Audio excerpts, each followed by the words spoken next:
So stick around on UBC because we will be having engaging conversations, expert opinions. We already started and we will be doing the same today and all the days to come this entire week. The CADAP Summit is happening right here in Kampala, where we will also have the Kampala Declaration. But that being said, we have news coming in from the local scene where the Uganda Police Force has issued warnings to artists and their groups, or what you'd like to call gangs, saying that now artists are not allowed to move with more than 5 people. Someone made a joke and said, well, it means they're stopping UB40 from coming to Uganda and so many bands from doing what they do best. You know, the marching bands. Oh, good morning, Robert.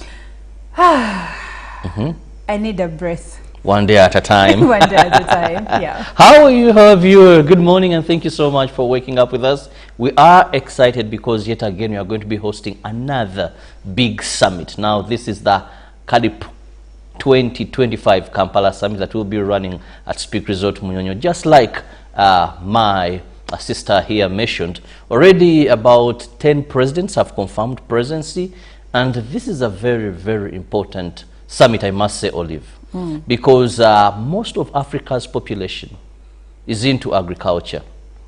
However, very few are in commercial agriculture. Now, this document, because every 10 years, we have such summits. We had the famous Maputo summit that many call the Maputo Declaration. We had the Malabo. Now we are going to be having the Kampala Declaration. And every 10 years, Africa Union member states meet and develop a plan for agriculture, or a policy, a comprehensive policy to run agriculture on the continent for the next 10 years. So this is what is going to be happening. We shall have the ministers for agriculture sit first. We shall then have the ministers of agriculture and foreign affairs meet, then finally the heads of state. Now one would ask, why have the ministers for agriculture, then the ministers for foreign affairs? Because you're also looking at trade. It is very funny that one African country has surplus and the other is experiencing famine or lack. So what happens? How do we remove these small issues, trade barriers that hinder us from trading when it comes to agriculture, more particularly amongst countries? So this is very important because agriculture is what we depend on, and a 10-year plan will matter so much for us. More so, how do we transform majority of our farmers into commercial agriculture, but also building agriculture or agri-food systems that can withstand tough times. That is, those that are resilient. Because you also find out that most of our people are suffering because at one time we have a bumper harvest. Then the next time when drought comes in, then we have nothing to eat. You're talking about hunger. So how do we adopt? How do we move? That whether the tough times are there, we have food, it is safe, we are trading amongst ourselves as African countries, and we build a strong continent, because food is a security issue. Even if it's war and you run out of food, believe you me, you're already defeated, because people will not fight on an empty stomach. That's right, Robert. Yes. And we will be bringing you updates regarding the CADAP Summit, but for now, let's delve into our local news. And still, we'll begin with the Ministry of Works, where now you have only 2 years to ensure you have the digital number plates.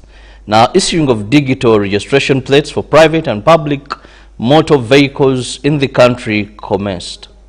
The Chief Licensing Officer of Motor Vehicles at the Ministry of Works and Transport, Katushabe Winston, said the exercise comes 3.5 years since government signed an agreement with MS Joint Stock Company Global Security to set up an intelligent transport monitoring system, ITMS. Issuing of digital registration plates for private vehicles marks the implementation of the third phase of the Intelligent Transport Monitoring System project, the Chief Licensing Officer said. A team of experts has been dispatched to key border points of the country to achieve this target. In November 2023, the Intelligent Transport Monitoring System project was launched and digital number plates were rolled out, starting with government vehicles. In November 2024, the system was rolled out for motorcycles and tricycles. Since then, not all government vehicles have transitioned to the new digital registration plates, said the Commissioner, Winston Katucharin.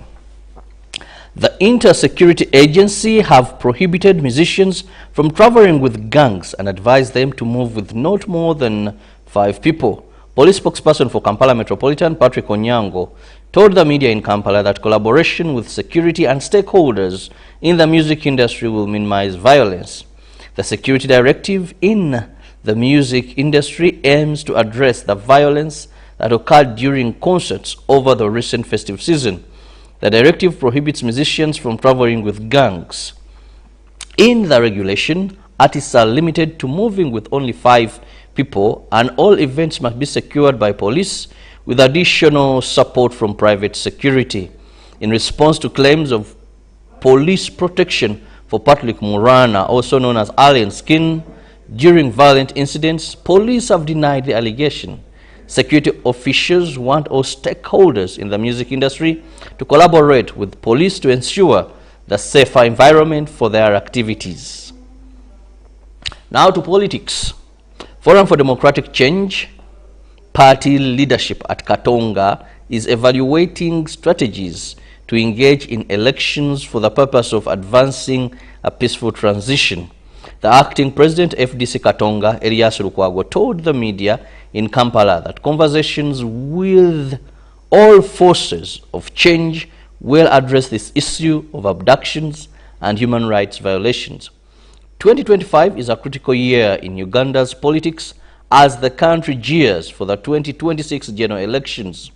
The leadership of the Forum for Democratic Change Party Katonga says without an independent electoral commission, judiciary and human rights commission, the 2026 presidential elections will be a hard event.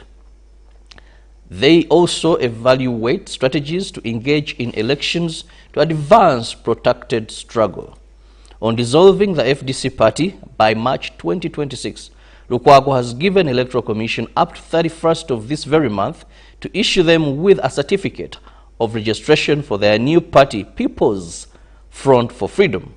Lukwago also commented on the Supreme Court announcement to a dual trial justice system where appeals from convictions by the court-martial shall not be entertained by the Court of Judicature.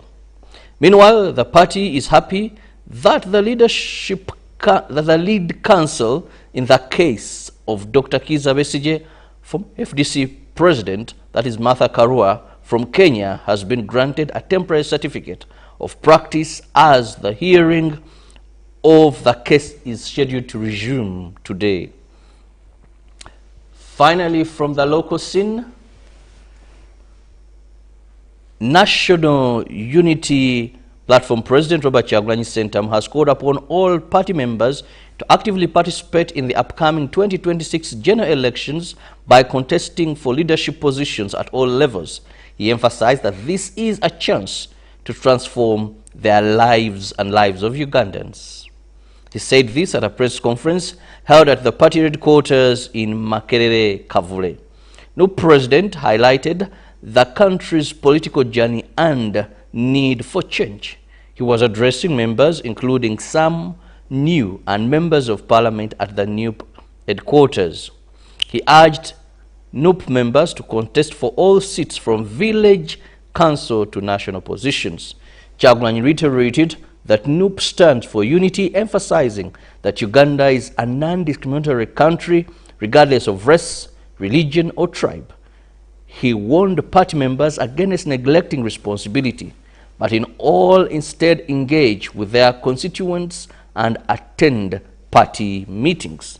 Kawempe Mayor Emmanuel Serunjoji stressed accountability, assuring voters that the power ultimately lies with them to choose leaders who have fulfilled their duties.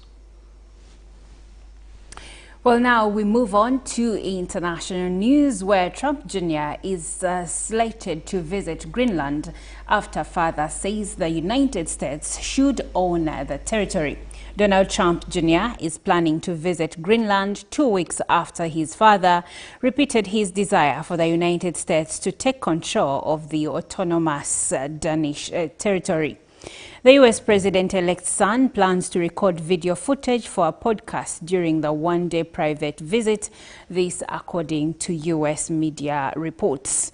Donald Trump reignited controversy in December when he said ownership and control of Greenland is an absolute necessity for the United States' national security.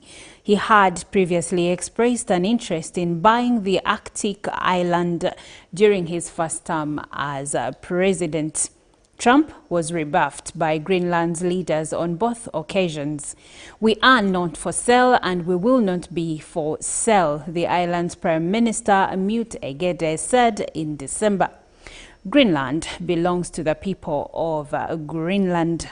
President-elect Trump confirmed his son's trip on his Truth social media platform on Monday. Now moving on to Canada, under growing pressure from his own party, Canadian Prime Minister Justin Trudeau has announced he will step down and end his 9-year stretch as a leader. Trudeau said he would stay on in office until his Liberal Party can choose a new leader and that Parliament would be prorogued or suspended until 24th March. This country deserves a real choice in the next election, and it has become clear to me that if I'm having to fight internal battles, I cannot be the best option in that election, he said during a press conference on Monday. Trudeau's personal unpopularity with Canadians had become an increasing drag on his party's fortunes in advance of federal elections later this year. Last night, over dinner, I told my kids about the decision that I'm sharing with you today, he told the news conference in Ottawa. Now coming back to neighboring Kenya, 5 young Kenyan men, including a popular cartoonist who went missing just before the Christmas holidays, have been found alive, family members and rights groups say. Kenya has been gripped by a wave of disappearances, with the state-funded rights group saying that over 80 people have been abducted in the last 6 months.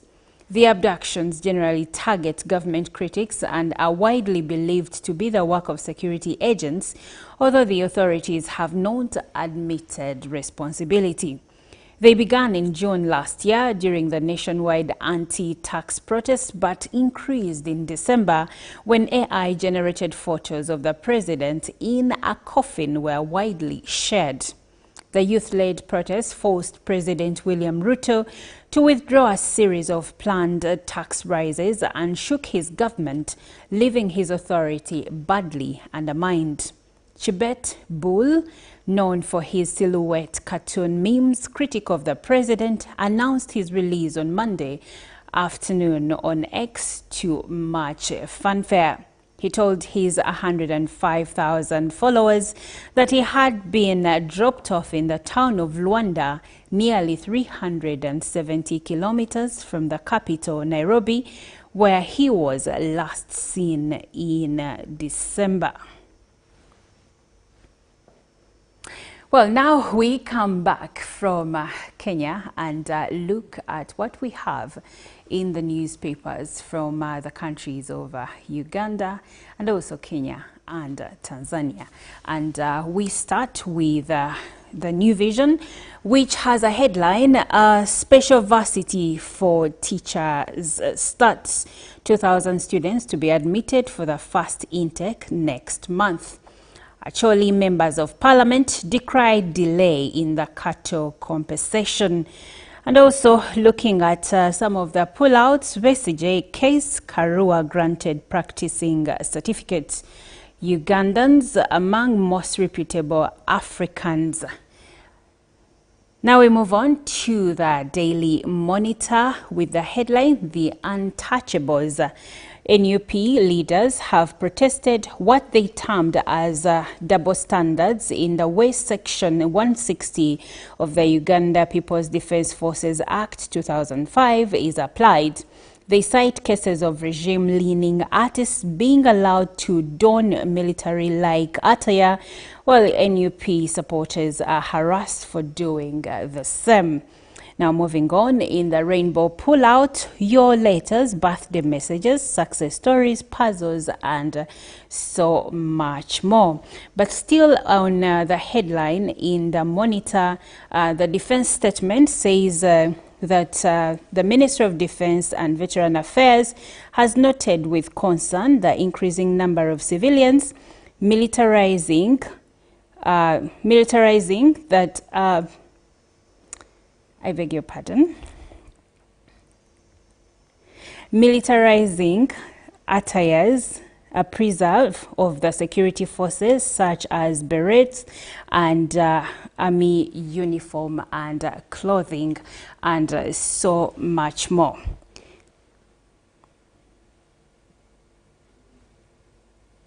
And over to the Daily Nation, released by whom? A question there. Then water lowers at risk, how plots to dissolve a critical agency was hatched. And still in the Daily Nation, we look at how corrupt officers pocket needy learners' bursary cash. Then Dubai firm sues Kenya gold trader over 63 million deal. Now we move to the Citizen, where we have research-based policies set to drive blue economy.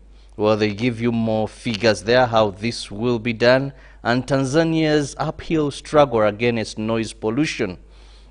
Still in the Citizens, ethics, what content creators need to know, and analysts spit over teaming over Chadema elections.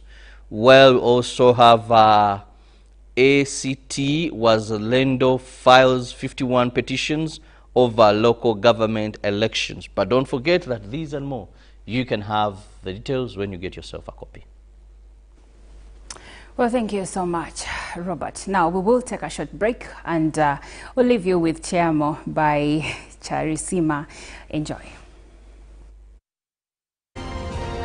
Live from UPC Studios in Kampala, this is Good Morning Uganda.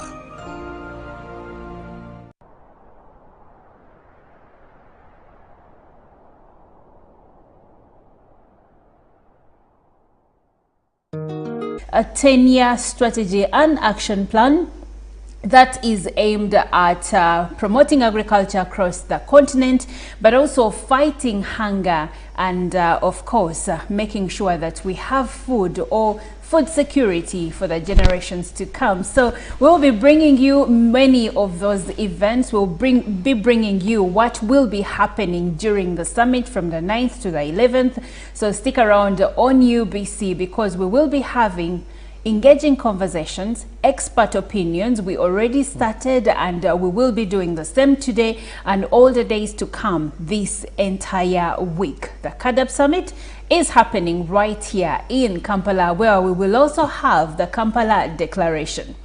But that being said, we have news coming in from the local scene where the Uganda Police Force has issued warnings to artists and their groups, or what you'd like to call gangs, saying that now artists are not allowed to move with more than 5 people. Someone made a joke and said, well, it means they're stopping UB40 from coming to Uganda and so many bands from doing what they do best. You know, the marching bands. Eh? Well, good morning, Robert. A lovely morning to you. How are you doing? I'm great. How are you? 2025. 2025. So far, how are things? I need a breath. One day at a time. One day at a time, yeah. How are you, her viewer? Good morning and thank you so much for waking up with us. We are excited because yet again we are going to be hosting another big summit. Now this is the CADIP 2025 Kampala Summit that will be running at Speak Resort Munyonyo, just like my a sister here mentioned, already about 10 presidents have confirmed presidency, and this is a very, very important summit, I must say, Olive, because most of Africa's population is into agriculture. However, very few are in commercial agriculture. Now, this document, because every 10 years we have such summits. We had the famous Maputo summit that many call the Maputo Declaration. We had the Malabo. Now we are going to be having the Kampala Declaration. And every 10 years, Africa Union member states meet and develop a plan for agriculture, or a policy, a comprehensive policy to run agriculture on the continent for the next 10 years. So this is what is going to be happening. We shall have the ministers for agriculture sit first. We shall then have the ministers of agriculture and foreign affairs meet, then finally the heads of state. Now, one would ask, why have the ministers for agriculture, then the ministers for foreign affairs? Because you're also looking at trade. It is very funny that one African country has surplus and the other is experiencing famine or lack. So what happens? How do we remove these small issues, trade barriers that hinder us from trading when it comes to agriculture, more particularly amongst countries? So this is very important, because agriculture is what we depend on, and a 10-year plan will matter so much for us. More so, how do we transform majority of our farmers into commercial agriculture, but also building agriculture. Uganda. In a nation hungry for truth, a world where every story matters, there exists a beacon of trust and reliability. For decades, they've been our voice and our window to the world, holding the mirror of our history. With 4 TV stations and 11 radio channels spanning 27 languages, they stand as guardians of information, defenders of truth. With Mascari Heritage Advantage, they uphold every citizen's right to reliable and free information. Their archived stories shaped our past and illuminate our present. Yet now, as new challenges arise and the world evolves, their mission faces its greatest test yet. Be part of our journey and let's navigate the unknown, uncover the untold, and safeguard our future together. Tune into your public broadcaster, for it is the intersection of trust and truth. Because to UBC, your story, every story, and every voice matters. UBC, inspiring Uganda.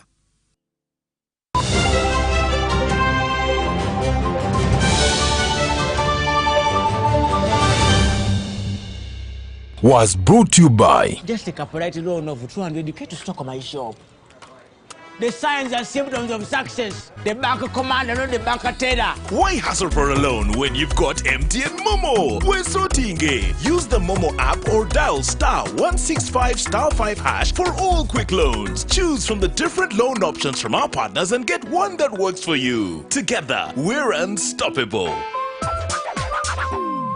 Uganda will host the African Union Extraordinary Summit of Heads of State and Government from the 9th to the 11th January 2025 at the Munyonyo Commonwealth Resort and Convention Center. The summit will consider and adopt the new Comprehensive Africa Agriculture Development Program, CADIP framework, and sign the Kampala Declaration to run for the next 10 years. The CADIP Kampala 2025 Summit will unite over 2,000 delegates, including government leaders, private sector and stakeholders, under the theme, Building Resilient Agri-Food Systems in Africa.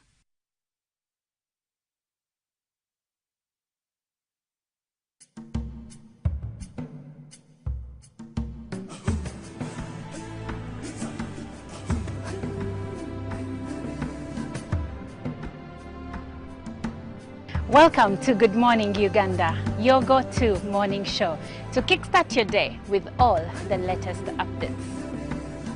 Let's dive deep into issues that matter most to you. In a world of stories waiting to be told, the headlines are your guide.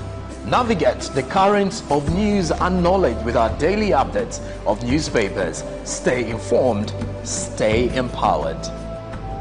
From the roar of the crowd to the thunder of victory, witness the drama unfold with our sports updates. Whether on the field or in the stands, join us as we celebrate the spirit of champions. Rise with Good Morning Uganda, weekdays from 6:30 a.m.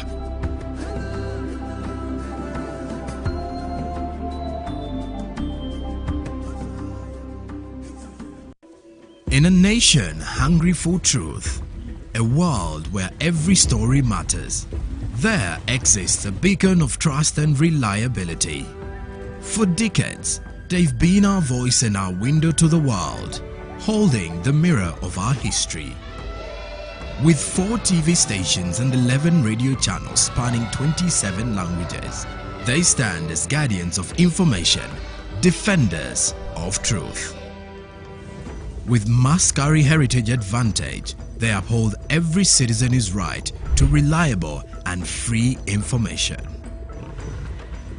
Their archived stories shaped our past and illuminate our present.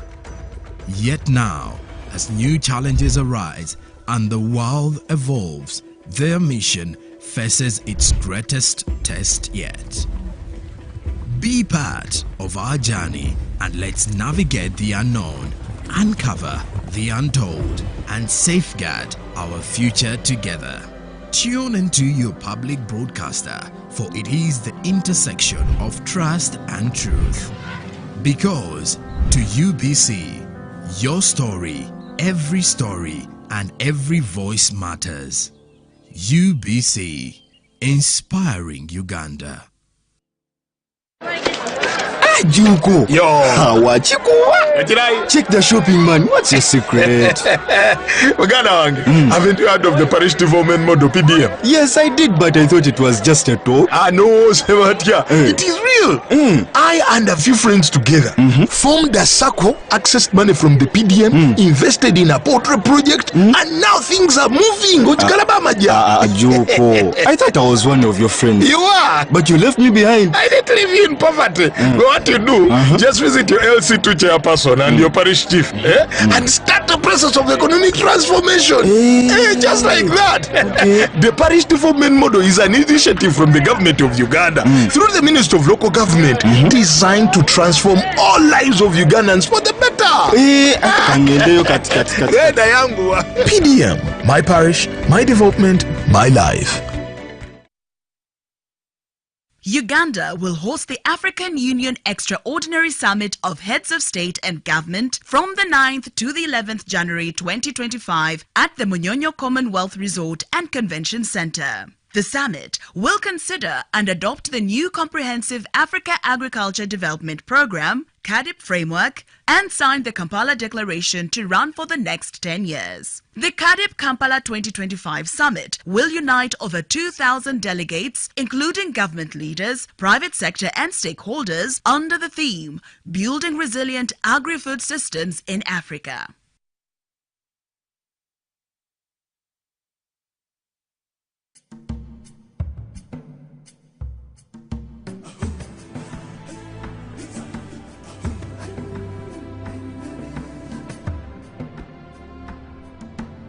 Welcome to Good Morning Uganda, your go-to morning show to kickstart your day with all the latest updates. Let's dive deep into issues that matter most to you. In a world of stories waiting to be told, the headlines are your guide. Navigate the currents of news and knowledge with our daily updates of newspapers. Stay informed, stay empowered. From the roar of the crowd to the thunder of victory, witness the drama unfold with our sports updates. Whether on the field or in the stands, join us as we celebrate the spirit of champions.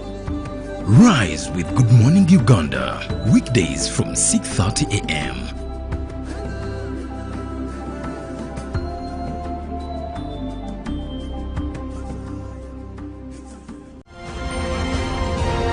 Live from UBC Studios in Kampala, this is Good Morning Uganda.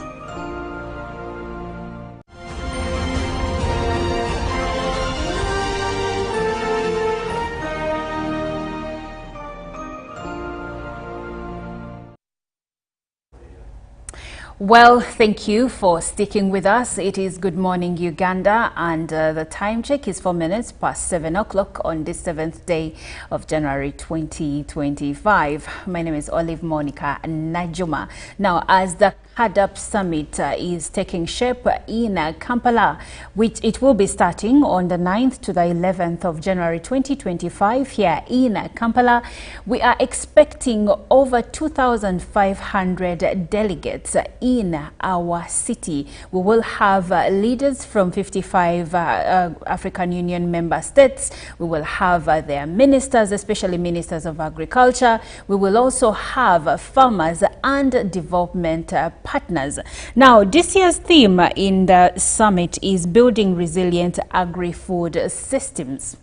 The summit is believed to be pivotal in shaping Africa's future. Now, this is normally done in phases over 10 years.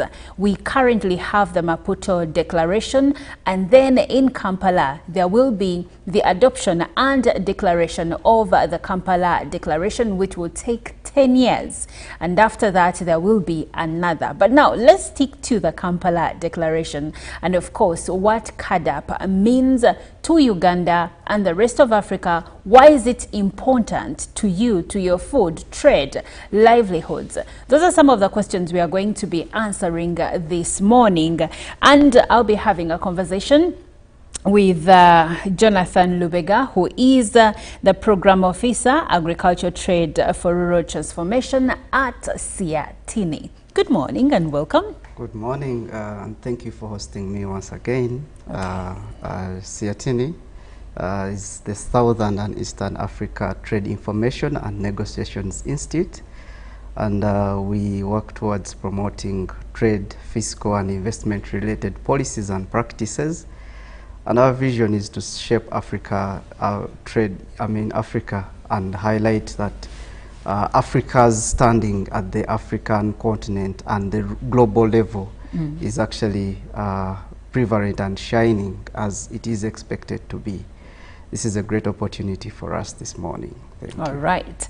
Now let's get right into it. Now, CADAP, which stands for Comprehensive Africa Agriculture Development Program, why is it significant for Africa's agriculture sector?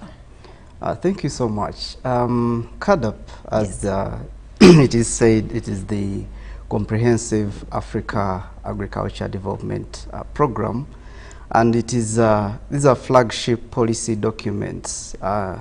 You could say they are legal but non-binding to states, but only provide guidance and practices at the national level during the implementation and development of plans by different national level governments and also local governments. And it's an opportunity to see that we are going into discussions for the third CADAP from Maputo to Malabo, then Kampala Declaration. And having that said, the CADAP itself sets itself with targets that have to feed into the African Agenda 2063. And when you look at the implementation of CADAP, feeds into the global, the continental agenda. And having that, we have targets that we set up, and different commitments that are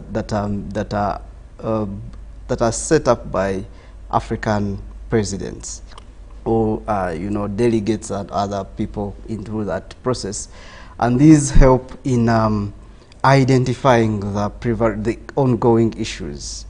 For example, when you look at the previous the Maputo had only 2 areas, and then we went into the Malabo, which is the one that we are concluding, that show different issues of having, including intra-trade issues. And then currently we are seeing the need to shape a systems approach, because previously what has been highlighted is agriculture-led development, and it's not an end in itself. And by the visionary leadership and our African level and also the global level, they have seen that there are very many instances that shape the agriculture sector.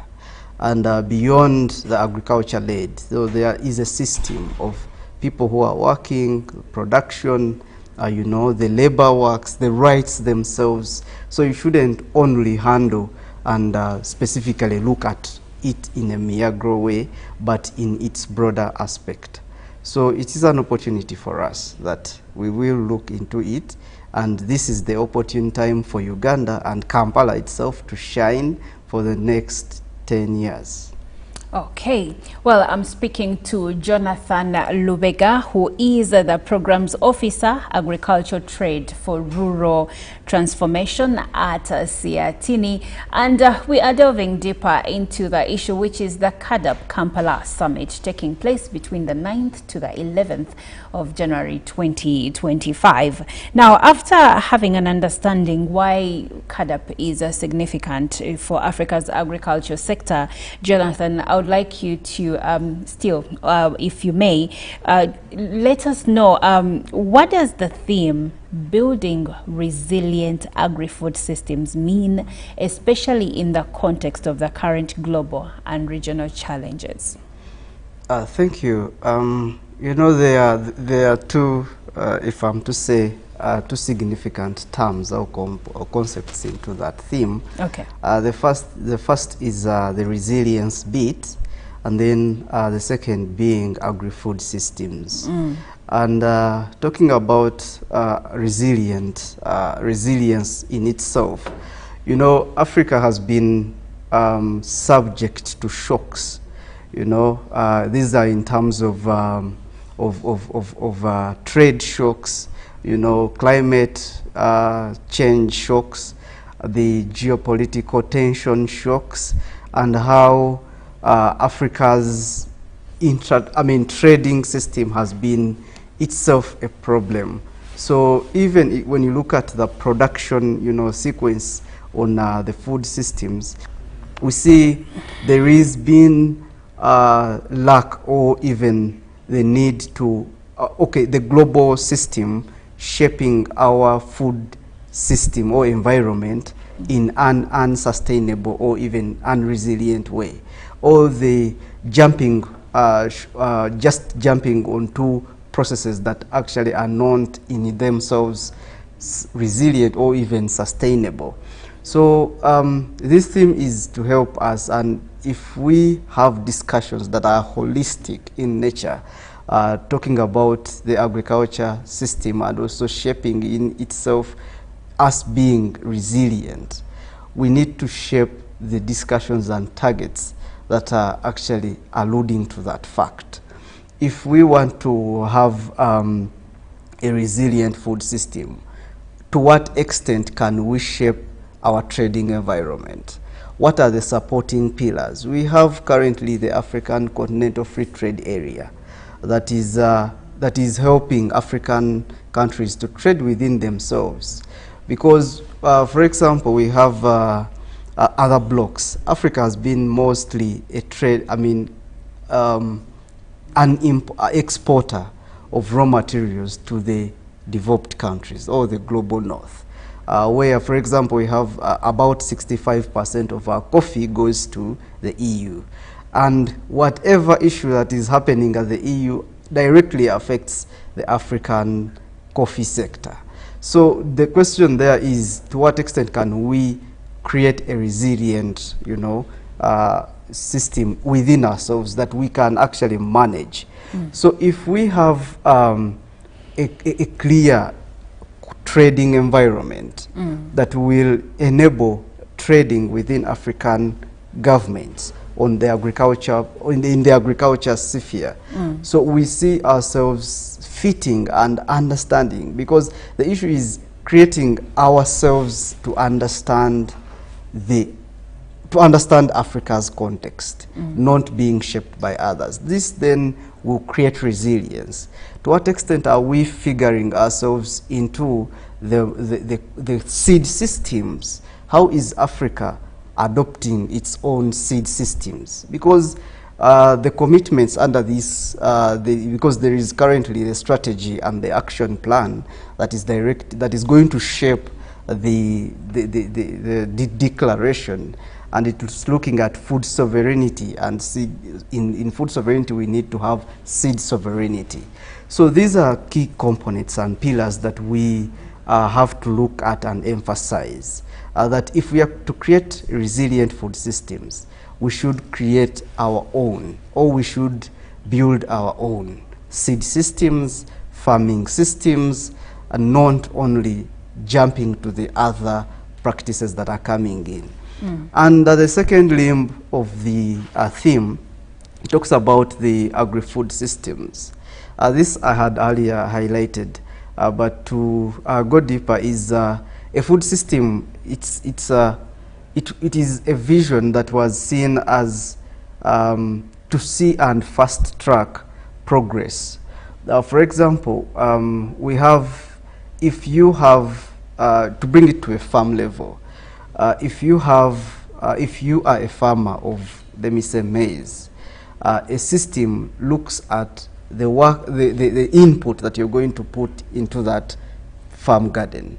For example, the seeds, the manure, the fertilizer, and all that. But then it does not stop at that level. We have the workers who work onto that farm. Their health determines the progress of that farm. So even beyond the workers, there is also the other external factors. For example, the market. Do you only look at the production level, but the system says no, you have to go and cascade beyond the farm level, but also to see that what you grow is going, and it is a system. So the market shapes it as well. So the market forces of demand and supply also, in one way or the other, affect or even have to be work in hand or move closely within the system.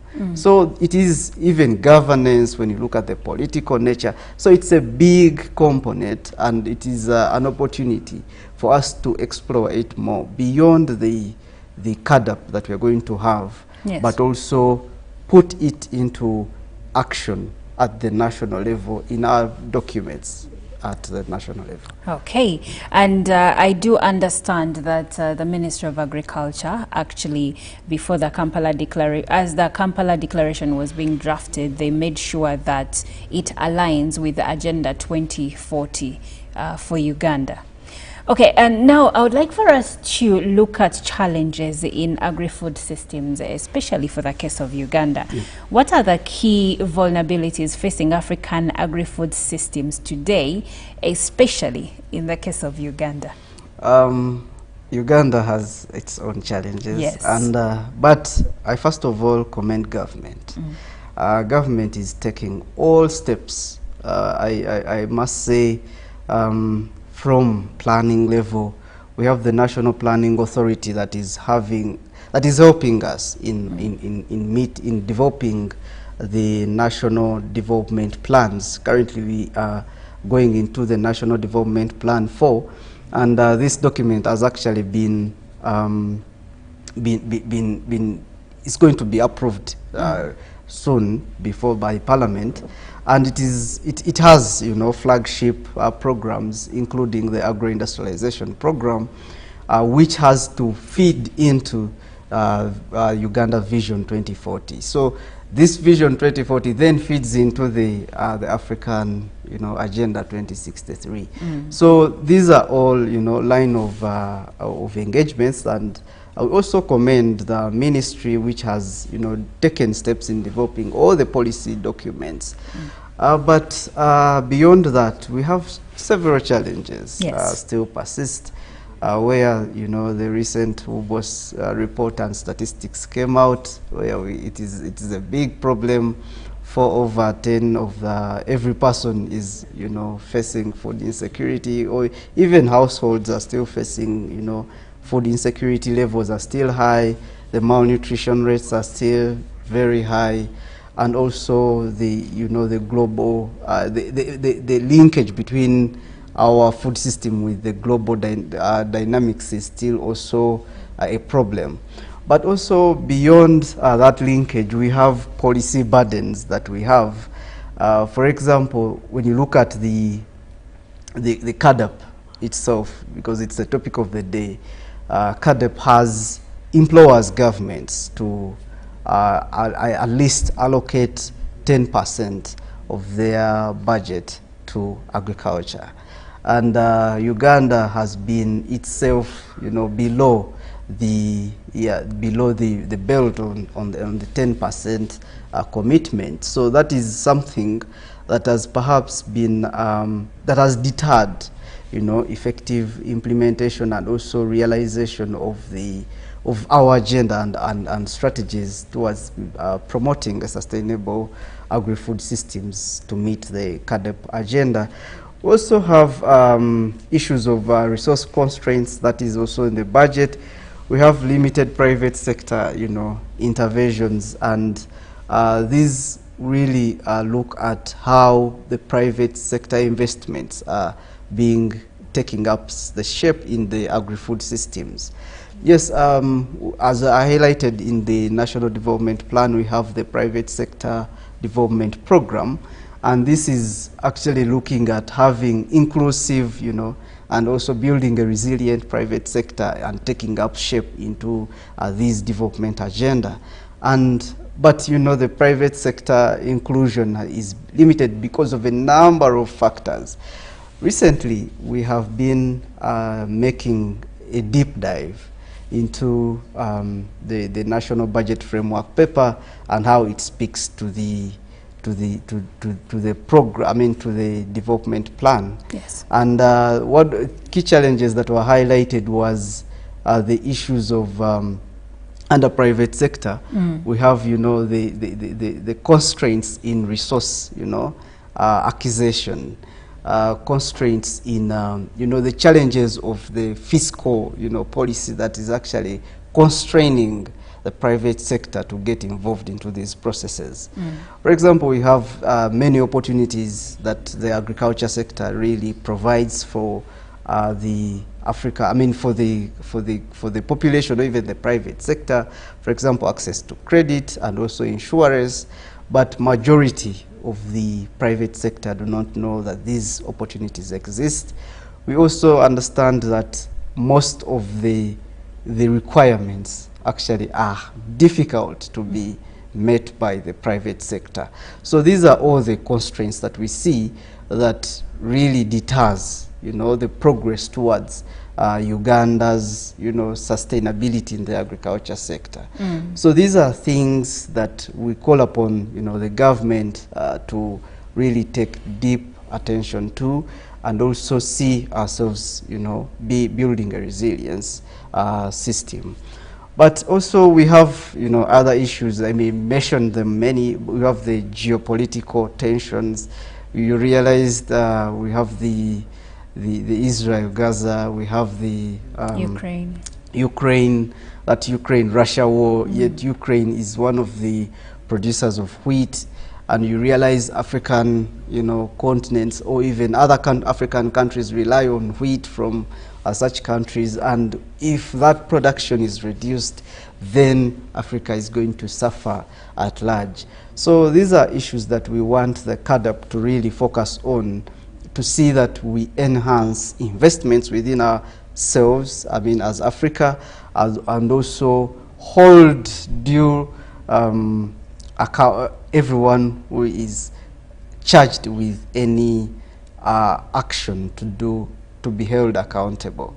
For example, it is very worrying to see that the last report indicates that majority, or even if not all countries at the African level, did not meet the commitments.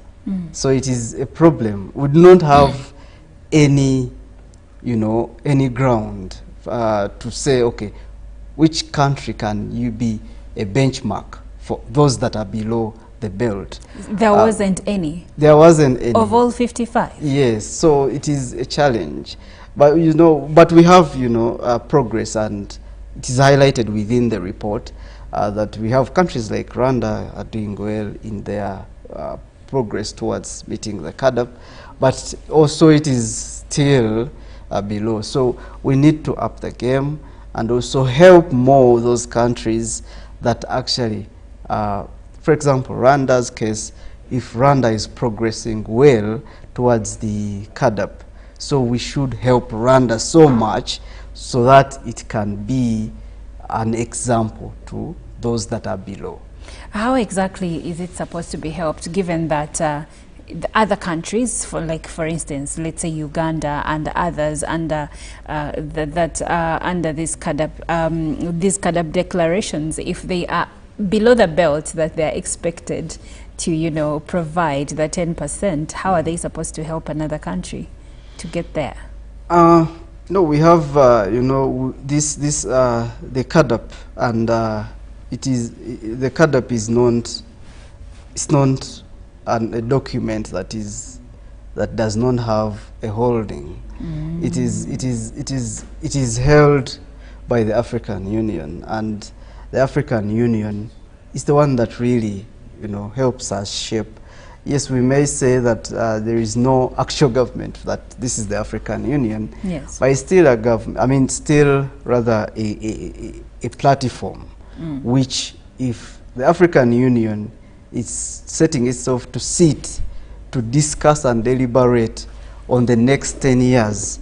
So part of the discussions could even be, how can we deliberate and see that those that are actually on track really get themselves on track. Okay. But not, for example, in having deeper emphasis or even detailed emphasis on those countries. How are they progressing? What are their policy, you know, levels, and how do they see the political commitments at their national level?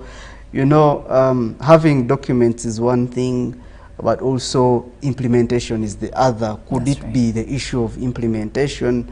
Because Uganda, we have very good laws. We have very good policies.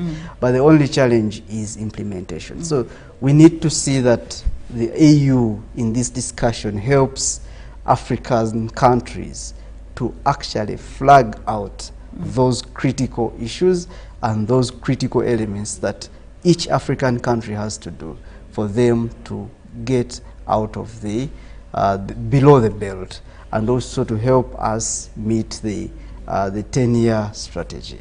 All right. Well, we are having a conversation regarding the CAADP summit that is to take place this week in Kampala on the 9th to the 11th of January 2025.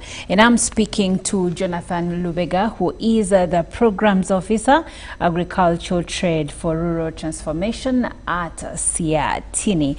Now, Jonathan, still on the challenges in agri-food systems, I would like to know, maybe if you could take us through how you think climate change and environmental degradation have impacted agricultural productivity across the continent.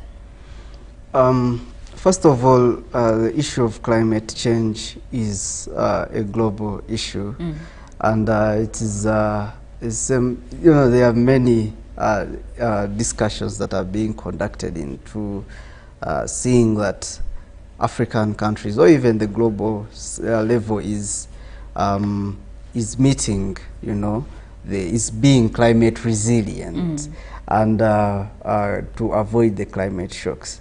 But when you look at climate change, you know, Uganda's agriculture sector, if I'm to say, and even I think the African continent, we are mostly rain-fed agriculture. Yes. We still rely on seasons. We still rely on the rudimentary, you know. Most of even the farmers do not understand that this is the change that we have seen in the season. But when you see rains now coming this time, the other time. So it is changing. Even the months when they're supposed to come are changing. Yes. So climate change has changed the patterns of agriculture, and most of the farmers do not know. Climate change has also led to, we're facing as Africa, or even Uganda in specific, particularly, we're facing issues of pesticide infestations and infestations, where new pests, diseases are also being highlighted and seen in Uganda. And with that, it really affects the production, the production, and also it affects the productivity level of our farmers. So, even when you look at the other issue of climate change, we are going into a transformation where African countries are going to be affected at the global level. As I highlighted before, how Uganda's coffee, how EU provides about 65% of our coffee to the EU. So, is exported to the EU. So, EU came up, and under the EU Green Deal, it came up to have the European Union deforestation-free regulation. And this regulation is looking at those 7 products under the regulations, that those products should not be coming from a place that has been deforested. So it means that one of the issues that the EU is envisioning to see is rebuilding the climate, the climate change patterns, to see, because EU is saying we have mostly our consumption is leading to climate change in Africa or even other countries, not only Africa. So having this law, or even actually this regulation, it is going to be a problem to losing our market at the global scale. So broadly speaking, climate change is coming with a number of factors that will deter our production, will deter our accessibility to the markets that we have been having, and also ourselves. It's going to, if you have low production and productivity, you're going to have issues of malnutrition, food insecurity coming in place. And Africa and Uganda in particular are not really out of the bracket. Okay. Well, the theme for CADAP is rebuilding. The theme of CADAP this year is building resilient agri-food systems. Now, when we look at challenges that we are grappling with as Africa, including climate change, that doesn't paint quite a good picture. But you see, the good news is that issues of that nature will be discussed and resolutions will be made to ensure that we are on top of some of those challenges. Now, since we are talking about building resilience, Jonathan, what innovative approaches or technologies are being promoted to enhance the resilience of agri-food systems? Technologies, we are living into a technology evolving world. And I see oftentimes, on socials, and also, read literature about how someone can use their smartphone to determine the pests on the type, the pesticide to use, or even what to use to run out of that. I also see technology in trade, and also see how you can use your app or even build an app to access markets within and also outside. So these are things that really we have to, as the continent, we have to really pay attention to. But when you look at before even building the technology we have, we need to see and examine our infrastructure as a continent. So that's actually the reason of having a food systems approach. It does not only look at production, but it also goes beyond to go to the enablers. So technology is one of the enablers of food production in market access, and also understanding that this is my soil texture and composition, and this is how I can revive its vigor. If other scientists know how to call it the soil texture or composition. So in technology can be used everywhere into the system. The issue is how can we leverage on the structures that we have, because if you're looking at Uganda is looking at the e-extension, and having someone being on their farm contact the extension worker, because we have few extension workers in the country, and then you contact an extension worker through an online system, and then you get helped. But the issue here is how many people have those phones. Majority, actually about 80% of our farmers are small-scale farmers, whose access to a smartphone is very luxury. It's a luxury. It's even seen as something that's not really useful or needed. So that also triggers us to go back and examine the need to have maybe awareness, and also creating awareness, and also enhancing affordability of these, technological appliances or even applications. Someone cannot even afford data, for a day. The network system is also still, down. Why some regions of the country you can't access, internet.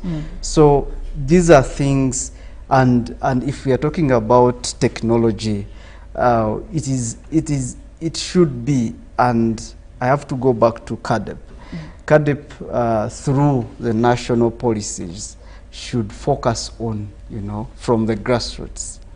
If we are building technology, we shouldn't focus on the multinationals, the corporations that are into the business. Let us help the farmer to have accessibility. Those technologies should be available. They should be understandable. They should be even reliable to the masses. But before making all those elements being into the technological environment, really it can be a rhetoric for us to be, continuously speak about technology. Okay. Now, I understand that we are a long way to go when it comes to technology and farming, but still, looking at smallholder farmers, they're the backbone of agriculture in all across Africa, really. So how can they be better supported to withstand economic and environmental shocks? Yeah, how they can be better helped, as earlier said, CADEP should get off, the broader multinationals, but it should go and scale to the grassroots. The farmers at the national level, the farmers in Kenya, those small-scale farmers in Tanzania, those small-scale farmers in Zimbabwe. So it should go below. The moment implementation goes to the multinationals, then we shall see a problem in who benefits better and more into this. I'll give you an example. We are all decrying the issue of the seed capture. And globally, we have about 4 companies, multinational companies, imagine, that are on the center of seeds and also pesticides or even the agro inputs. So that gives us a question, and all this involves it's a big level of discussion, the intellectual property that are involved into that. Then those multinationals take all the profits. If you are relying on big corporations, then that's when you see the traders or even the trading environment being governed by the big few people or even entities. But if we go below and understand the grassroots and also localize what is the commitment in the global or even the continental level. For example, here we are going to have the Kampala Declaration. We are going to have the commitments under the Kampala Declarations.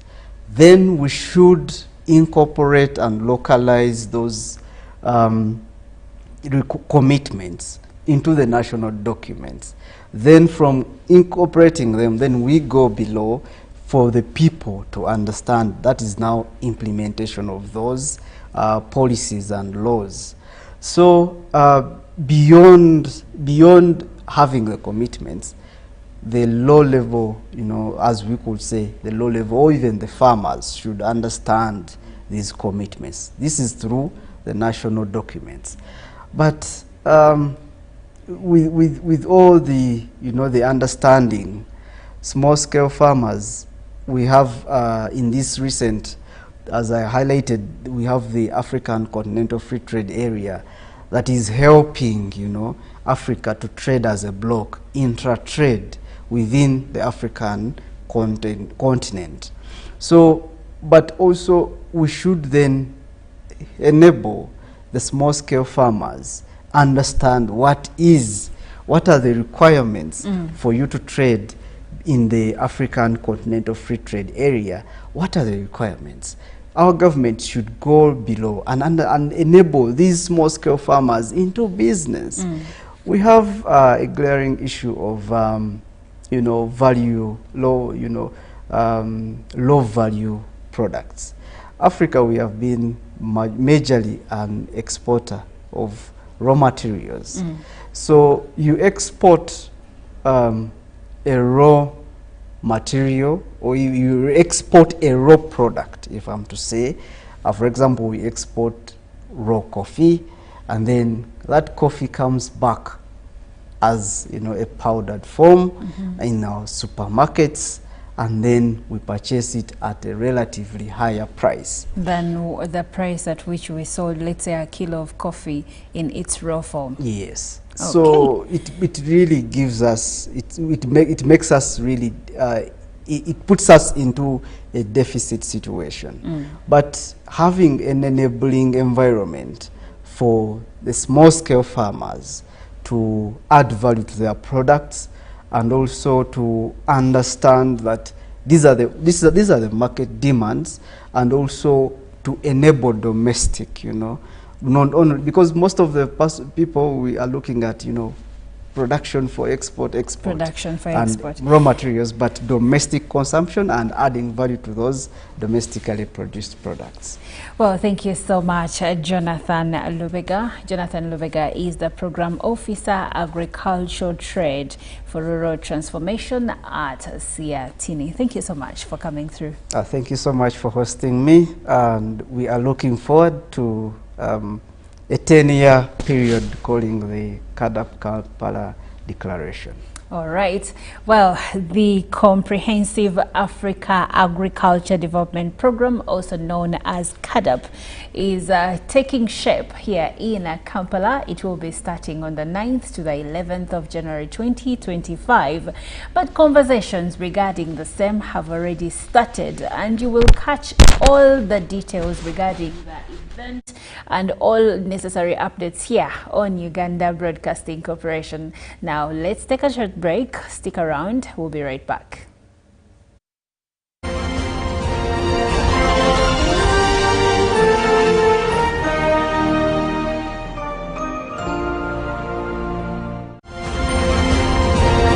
Live from UBC Studios in Kampala, this is Good Morning Uganda.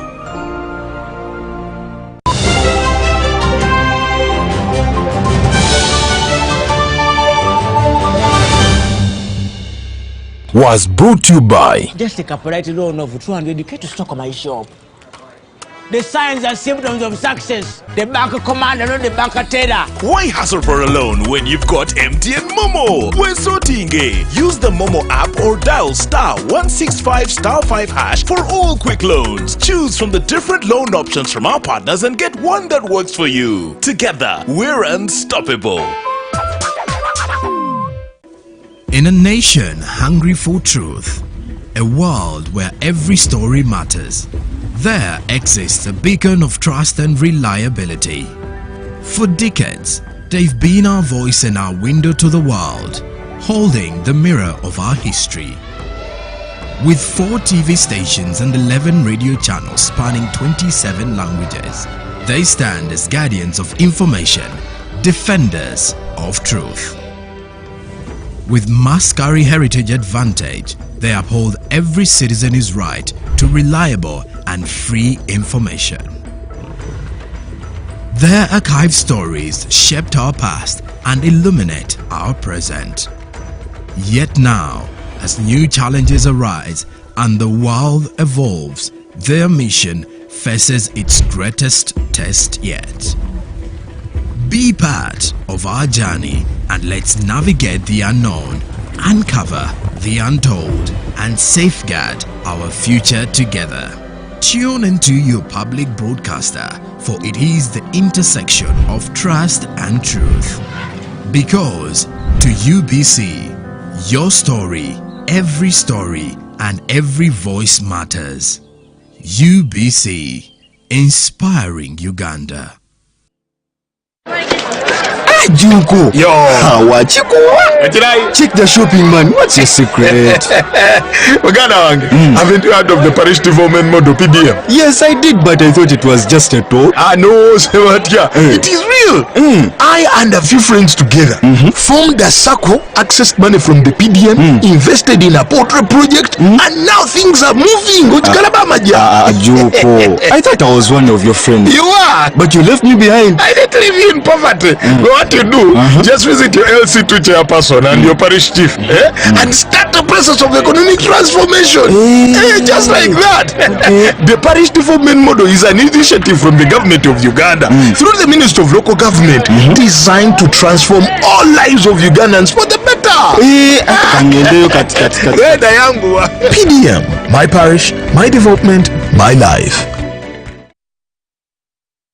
Uganda will host the African Union Extraordinary Summit of Heads of State and Government from the 9th to the 11th January 2025 at the Munyonyo Commonwealth Resort and Convention Center. The summit will consider and adopt the new Comprehensive Africa Agriculture Development Program, CADIP framework, and sign the Kampala Declaration to run for the next 10 years. The CADIP Kampala 2025 Summit will unite over 2,000 delegates, including government leaders, private sector and stakeholders, under the theme, Building Resilient Agri-Food Systems in Africa.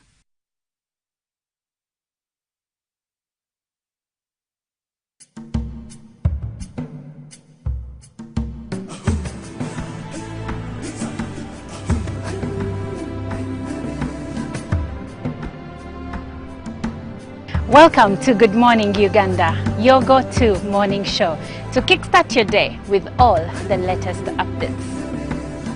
Let's dive deep into issues that matter most to you. In a world of stories waiting to be told, the headlines are your guide.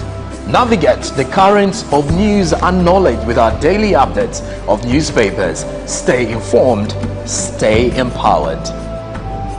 From the roar of the crowd to the thunder of victory, witness the drama unfold with our sports updates, whether on the field or in the stands. Join us as we celebrate the spirit of champions. Rise with Good Morning Uganda, weekdays from 6:30 a.m.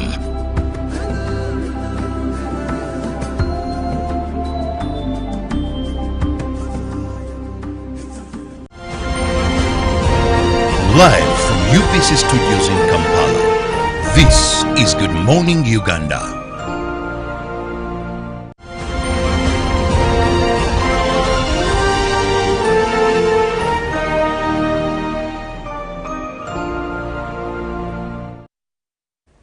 Good morning once again. I'm Olive Monica Najuma. Now let's delve into our business updates.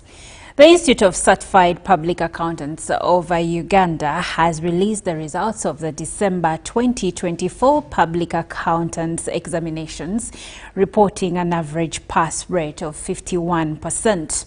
Now, at least 6,795 candidates sat for the exams at 7 centers in Arua, Fort Portal, Gulu, Kampala, Mbale, Mbarara, and Nkozi. The December 2024 exam results for the CPA, ATD and CTA programs are out, showing a slight decline in arithmetic-based subjects, particularly principles of accounting and financial accounting. The number of candidates increased by 6.6%, with 6,795 candidates sitting for the exams. Now, of these, 94 took the Accounting Technician's Diploma, which is ATD, 146 pursued the Certified Tax Advisor, which is CTA, course, and 6,555 sat for the Certified Public Accountants, also known as the CPA exams. Now, while releasing the results, ICPAU President Ronald Mutumba advised candidates to revise the provided study materials and grasp the fundamental principles of accountancy to enhance their performance. Mutumba also emphasized that accountants are in high demand in Uganda, but warned against the rise of unqualified practitioners. He urged newly qualified accountants to register with the ICPAU. The chairperson of PAEB, Professor Laura Orobia Aseru, highlighted a general decline in performance in arithmetic-based subjects. She noted that female candidates consistently outperformed their male counterparts. Candidates attempting the exams shortly after completing university studies showed better results. The Institute of Certified Public Accountants of Uganda regulates accountancy growth standards and oversees the conduct of accountants in Uganda. Now moving on, Apple says it will update AI feature after BBC complaint. Apple has said it will update rather than pause a new artificial intelligence feature that has generated inaccurate news alerts on its latest iPhones. The company, in its first acknowledgement of the concerns on Monday, said it was working on a software change to further clarify when the notifications are summaries that have been generated by the Apple intelligence system. The tech giant is facing calls to pull the technology after its flawed performance. The BBC complained last month after an AI-generated summary of its headline falsely told some readers that Luigi Mangione, the man accused of killing United Healthcare CEO Brian Thompson, had shot himself. On Friday, Apple's AI inaccurately summarized BBC app notifications to claim that Luke Littler had won the PDC World Darts Championship hours before it began, and that the Spanish tennis star Rafael Nadal had come out as gay.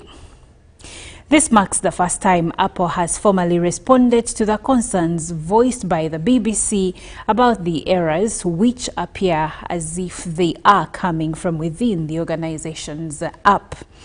These AI summarizations by Apple do not reflect and in some cases completely contradict the original BBC content, the BBC said on Monday. It is critical that Apple urgently addresses these issues as the accuracy of our news is essential in maintaining trust. Well, it looks like things are not going so well down at Apple. I've actually seen some people roasting the CEO. But anyway, let's have a look at our forest rates today. We closed at 3.30. The US dollar at closing, it was buying at 3,670 and selling at 3,680. And buying the US dollar again on Monday, it was buying at 3,000, that is at opening 3,676 and closing at 3,686. And the GBP was buying at 4,584 and selling at 4,596. The euro was buying at 3,799.78 and closing it was selling at 3,810.10. The Kenya shillings was buying at 28.51 and selling at 28.58. The Tanzanian shilling was buying at 1.49 and selling at 1.49. And the South African rand was buying at 196.36 and selling at 196.89. Well, that does it for our business updates. Now let's take a short break. Stick around.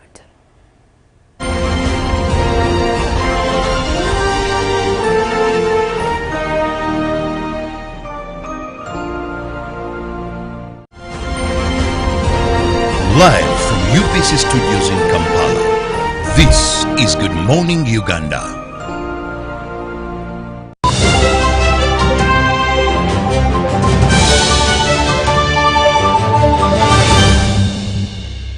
Was brought to you by Just take a polite loan of 200k to stock on my shop. The signs and symptoms of success. The bank commander, not the bank teller. Why hustle for a loan when you've got MTN Momo? We're sorting it. Use the Momo app or dial *165*5# for all quick loans. Choose from the different loan options from our partners and get one that works for you. Together, we're unstoppable. In a nation hungry for truth, a world where every story matters, there exists a beacon of trust and reliability. For decades, they've been our voice and our window to the world, holding the mirror of our history.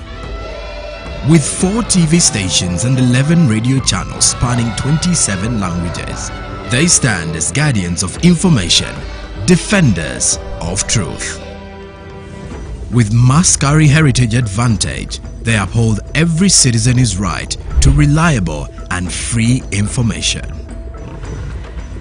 Their archived stories shaped our past and illuminate our present.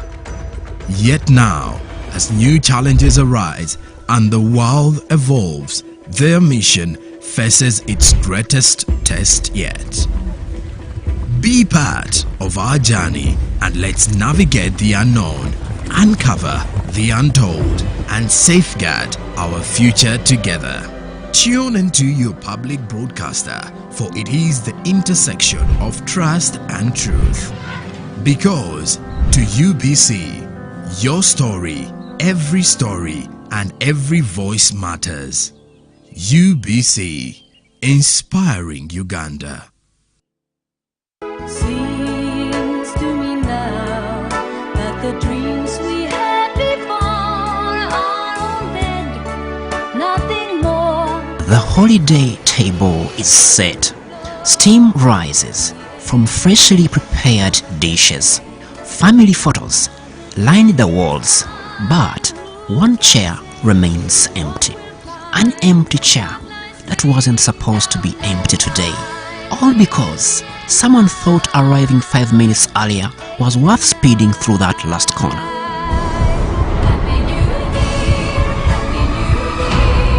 No destination. This festive season, thousands of chairs across our country should not remain empty. Chairs that hold our fathers, mothers, children, friends. Is your rush worth leaving an empty chair at someone's table? Drive within speed limits, because every empty chair tells a story of loss that could have been prevented. Speed kills. Drive to arrive alive. Tofia Kukubo. This message is brought to you by Uganda Broadcasting Corporation in partnership with Uganda Professional Drivers Network, Private Sector Foundation Uganda and Maritime Cargo.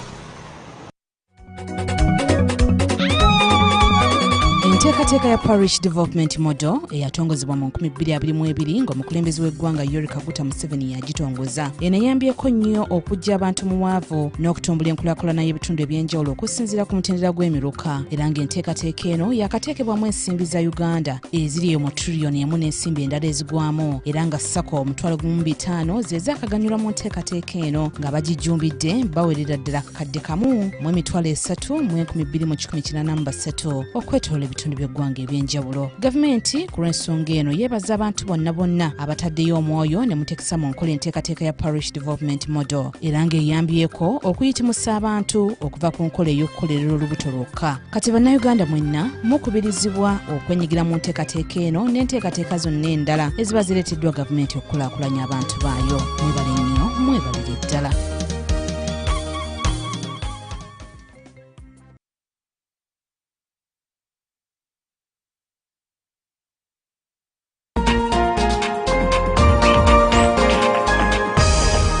Welcome to Inside Broadcasting, sharing with you the process behind what you see on the screens. My name is Loreen Masika Kazimoto. Step behind the scenes and witness the magic that brings your daily broadcasts to life. That's why I come out openly to actually tell you that I'm an investigative journalist. That even when you see me here, I'm actually investigating you guys.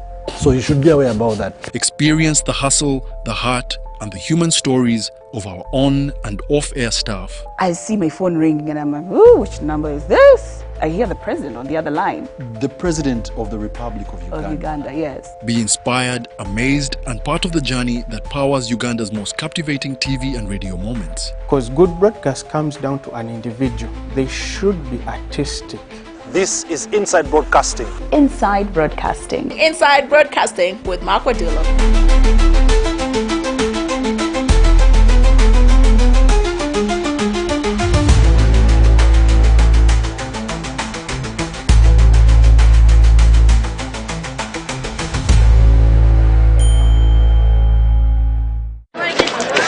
Juko. Yo. Check the shopping, man. What's your secret? Haven't you heard of the Parish Development Model PDM? Yes, I did, but I thought it was just a talk. No, Sebatia. It is real. I and a few friends together formed a SACCO, accessed money from the PDM, invested in a portrait project, and now things are moving. Juko. I thought I was one of your friends. You are. But you left me behind. I didn't leave you in poverty. What you do, just visit your LC2 chairperson and your parish chief and start the process of economic transformation. Just like that. The Parish Development Model is an initiative from the government of Uganda through the Ministry of Local Government designed to transform all lives of Ugandans for the better. PDM, my parish, my development, my life. Uganda will host the African Union Extraordinary Summit of Heads of State and Government from the 9th to the 11th January 2025 at the Munyonyo Commonwealth Resort and Convention Center. The summit will consider and adopt the new Comprehensive Africa Agriculture Development Program, CADIP framework, and sign the Kampala Declaration to run for the next 10 years. The CADIP Kampala 2025 Summit will unite over 2,000 delegates, including government leaders, private sector and stakeholders, under the theme, Building Resilient Agri-Food Systems in Africa.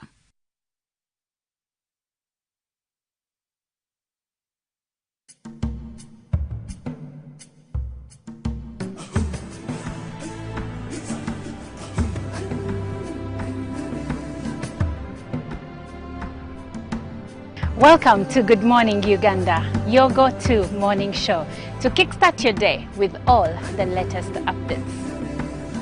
Let's dive deep into issues that matter most to you. In a world of stories waiting to be told, the headlines are your guide. Navigate the currents of news and knowledge with our daily updates of newspapers. Stay informed, stay empowered. From the roar of the crowd to the thunder of victory, witness the drama unfold with our sports updates. Whether on the field or in the stands, join us as we celebrate the spirit of champions. Rise with Good Morning Uganda, weekdays from 6:30 a.m.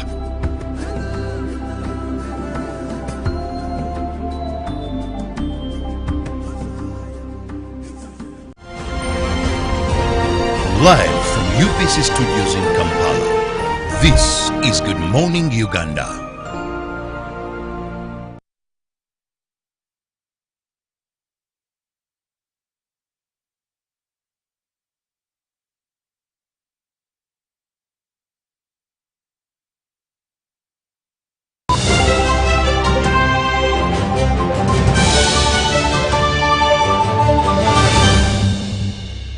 Was brought to you by Just take a polite loan of 200k to stock on my shop.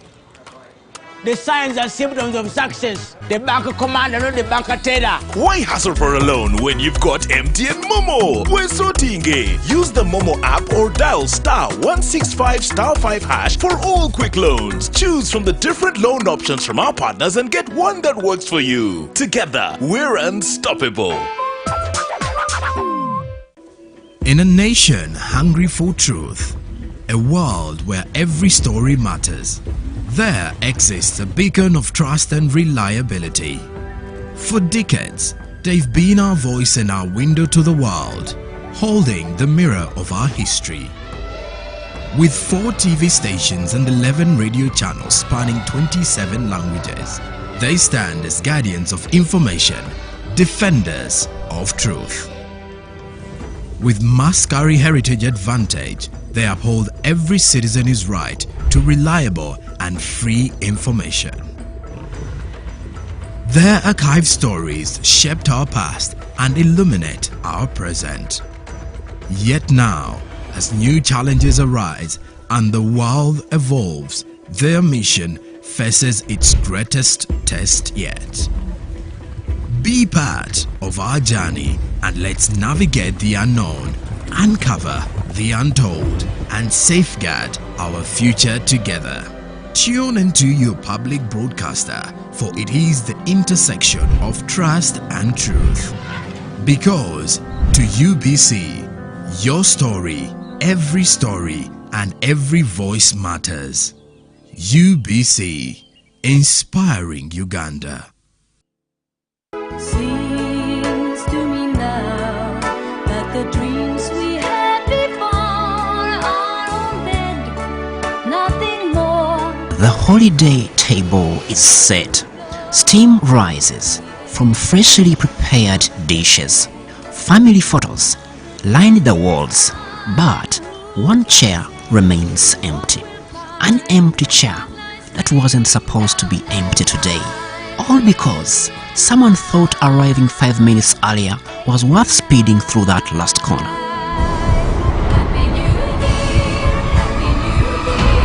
No destination. This festive season, thousands of chairs across our country should not remain empty. Chairs that hold our fathers, mothers, children, friends. Is your rush worth leaving an empty chair at someone's table? Drive within speed limits, because every empty chair tells a story of loss that could have been prevented. Speed kills. Drive to arrive alive. Tofia Kukubo. This message is brought to you by Uganda Broadcasting Corporation in partnership with Uganda Professional Drivers Network, Private Sector Foundation Uganda, and Maritime Cargo.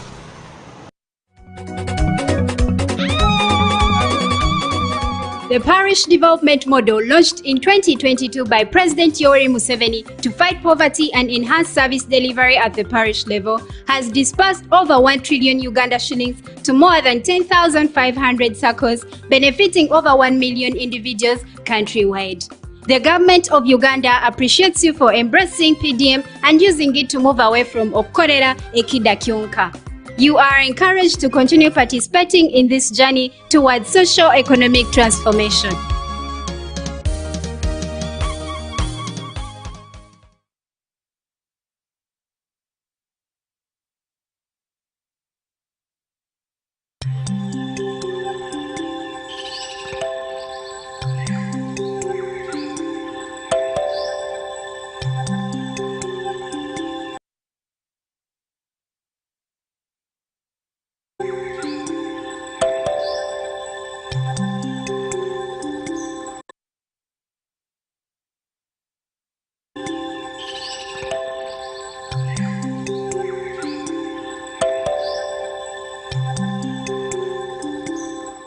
Kisoro district is located in the western region of Uganda and is rich, blessed with a beautiful landscape comprised of mountain ranges, rolling hills, lakes and valleys. Bordered by Kanungu to the north, Kabale to the east, Rwanda to the south, and the Democratic Republic of Congo to the west, Kisoro stands out as one of the most beautiful districts in Uganda. Kisoro district is comprised of 3 counties, Bufumbira North, Bufumbira East, and Bufumbira South, and has a population of over 281,000 persons, 14 sub-counties, 37 parishes, and 513 villages dotting its landscape. At least 6,900 individuals in Kisoro have benefited from the Parish Development Model Program, with each receiving 1 million shillings. Ubwa mbere ni ubuhinzi bw'ibimondi. Ubwa kabiri ni ukorora ingurube. Ubwa gatatu ni ukorora intama. Ubwa kane ni ukorora ihene. Dufite enterprise 9. Abantu babonye isente z'iyo mishinga 9 ni 126. Miliyoni izo twabahaye ni miliyoni 108 z'amashiringi. Kandi abahingisha bo bazaga kutwigisha kuduhugura kuri iyo mishinga mu kwezi ni mirundi 3. None government koko yaratuyambye kubera yuko niyo mishinga yo bakora bikureba harimo inyungu nyinshi. Iyo nyungu yo bafite iri kutwereka ngo twakwifuza n'abandi basigaye babafashe. Niba babafasha rero kimenyesha ngo Muramba mu byerekeye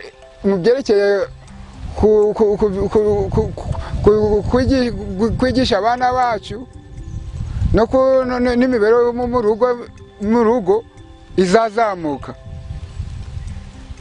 Turugusaba ngo at least kubu ngubu government ishizemo imbaraga kuko PDM yaje, tukureba yuko Muramba yacu parishi yazamuka, tukakora sako yacu abantu bakajya bariguza. None government dikureba koko idufitiye akamaro, kandi ni n'abandi nagandi magroups kumpera ku mpamvu y'icyo ngicyo, aho tuboneye zira groups 43 ziboneye iki izo sente n'izindi groups zariyongeye.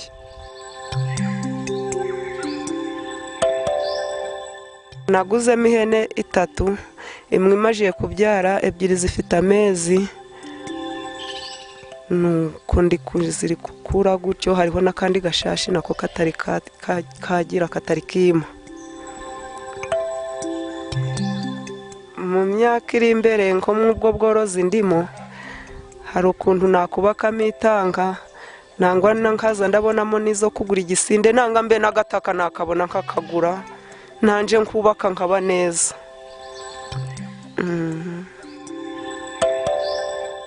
Chisoro Resident District Commissioner Haji Badru Sebagala says at least over 7.5 billion shillings has already been disbursed to beneficiaries. On behalf of the administration of the area, let me thank the government for having considered this district as a priority district to also have opportunity to showcase the success stories of PDM. And as the RDC in charge of monitoring, I have to assure the general public that PDM so far we've dispatched all the amount of money that was given to us, and we have recorded 100%. And I don't. Live from UBC Studios in Kampala, this is Good Morning Uganda.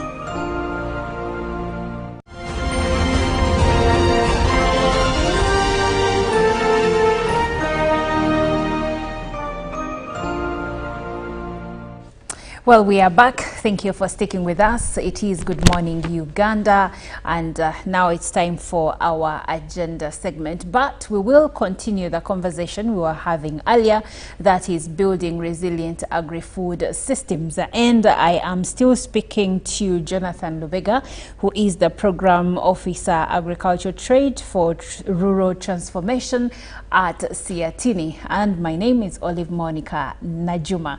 So let's continue with our conversation. But if you're just joining us, we are speaking Matters CADAP Summit, which will take place in Kampala starting on the 9th of January 2025 to the 11th of January 2025. And Kampala will be hosting over 55 leaders from 55 African Union member states. These will include the heads of state, the ministers, the traders, development partners, and many more. And the theme for the CADAP Summit, Kampala, is building resilient agri-food systems. The summit is aiming at promoting agriculture across Africa, reducing hunger, and also ensuring food security for generations to come. So it's very important for you to be a part of these conversations. We are engaging experts on the matter so that we get a clear understanding of what CADAP stands for, why it is important for your food, what it means for your food, trade, and livelihoods. Yes, that's what we are getting into. Now, Jonathan, welcome back. Thank you. Yes. It's a pleasure. It's a pleasure. All right. We really had a very enlightening conversation before we had a break. And I would like for us to continue with the same. Now, the theme is building resilient agri-food systems. Yeah. Okay. And I would like for us to look at the resilient part one more time. And for me, the question here is, how does the CADAP Summit align with Africa's Agenda 2063 when it comes to resilience? Yeah, thank you. In your introduction, you talked about how Africa is looking towards halving hunger as well as promoting food security. But when you look at the percentage of Africa's journey towards promoting food security, it is still very low, where we have almost 58% of the African continent facing food insecurity. We also have a percentage of 20.4% of Africans, population experiencing hunger. It's really alarming, and it's to this cause that we speak towards having resilience to see that we reduce these, these alarming food insecurity rates. And maybe going back to, before going to the Agenda 2063 and its linkage to the CADP, we have, Africa is part of the Sustainable Development Goals. Those are the Global Agenda 2030. And we are on we have only 5 years to the Agenda 2030 under the Sustainable Development Goals. And all that we're doing at the continent level also have to feed into what the SDGs speak to. And specifically SDG 2 that looks at zero hunger, and looking at the African context of hunger and food insecurity, we're really still very below the rate at which Africa or even the global level should meet the Sustainable Development Goals. So by resilience, I think, and also calling to this opportunity of Africa meeting after 10 years to discuss and also contextualize Africa's problems, I think resilience should start with us at this summit, to see that Africa itself should be resilient to the issues, or even to be resilient to the new dynamics that do not really help Africans. For example, there are many challenges, but also those challenges are coming up to, we are picking narratives. If I come to the issue of narratives, we should be resilient to unsustainable and those narratives. For example, if we are talking about Africa really can feed itself, and we can feed our population. But if we go by the global narrative that do not speak to the Africa's problems and solutions, then we shall not be resilient. Then we shall see a captured seed system where any person, any farmer has to run down to the market every season to purchase seeds. And by that, we have very many examples. And when you look at, when you pick on a narrative from the developed countries or the global north, you see those countries have thousands of acres that are specified for a particular crop variety. For example, a region can be specifically for maize, and those countries can use all the tools can use even planes to spray, because it is only maize. A specifically product. I mean, a specific product. So if it is wheat, it is wheat. It is wheat, and that is their culture. But contextualizing Africa's, food system. In Africa, it's where you find a garden, a farmer having maize, having more of intercropping. Yeah, maize, we have maize here. We banana. have we have beans. Yes. We have cassava there. We have sweet potatoes here on the same piece of land. The same piece of land. Yes. So it is now the time to rethink our own strategies. Okay. If we are to have sustainable food systems and a resilient food system, we should go back to that narrative and explore it quite more, and see ourselves to what extent can we contextualize our growing system or our food system. So should we adopt or even emphasize more of seed saving and sharing? In Africa, Uganda, I'm very well versed with Uganda, that you grow maize, you harvest it, take it to the you dry it at home, and you pick some that you really see using the managed seed system, and then you store part of it to the kitchen for the next planting season, and then you do the same, you know. And those that have not planted, you know, in the community setting, they know that this farmer X is having this good variety of, let me say, beans. So it is that farmer that will supply the village or even the parish, if I'm to say. So we should not pick on a narrative of commercial, of bringing the hybrids. Let us formalize what we say the informal seed system. Let us enable farmers to multiply, enable farmers to save their seed such that they do not go back every day on the market. Let the market be there for a farmer on unregular basis.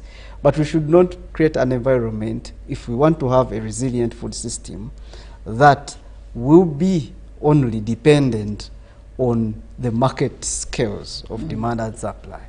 So by that, I think we are able to feed into that. And also, you know, when you talk about our food system, Uganda itself is, when you look at, we have the National Organic Agriculture Policy. It's very good. It was developed in 2019.